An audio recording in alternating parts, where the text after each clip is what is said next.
Ahir diumenge va continuar el concurs de teatre en valencià de la mà del grup de teatre de la Falla País Valencià. La peça Fum, de Juan Carlos Rubio, està dirigida per Francesc Llopis, qui s'ha encarregat a més de la traducció i adaptació del text. Sí, bé, l'obra està basada en l'obra Humo, de l'autor Juan Carlos Rubio, és el text original.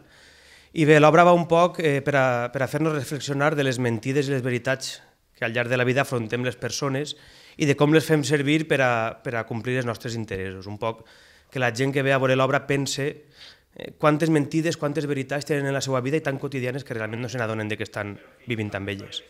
Bé, realment, dins de lo que és la Falla, el primer que fem és preguntar quanta gent vol participar en l'obra de teatre i fins a quin punt estan disposats a comprometre's, no?, en quant a dimensions de personatges i tal.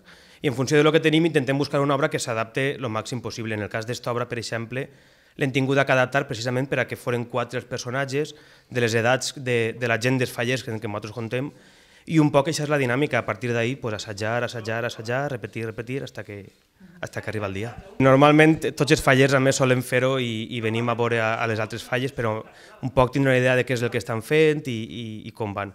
Realment enguany la cosa està molt dura, molt complicada i n'hi ha molt de nivell en aquest concurs que cada any està millor. L'obra té com a personatge principal a Jack, viatjant que ajuda tot aquell qui paga per lliurar-se del tabac.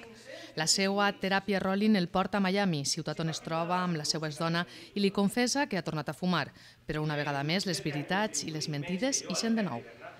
La peça compta amb 4 actors, amb el paper de Jack, Francesc Llopis, Susan l'ha interpretat Pilar Crespo, Yolma la fallera Rosy Ruiz i Michael Toni Crespo. El concurs continuarà la pròxima setmana amb la posada en escena de l'obra Cambalatge a càrrec de la Falla de Sant Antoni. Sí. Les xifres. Les xifres parlen per si mateixes. 21 del 7 de 1996. El dia que vaig apagar el meu darrer cigarret. Eren les 8:15 de la vesprada. Feia calor, molta calor.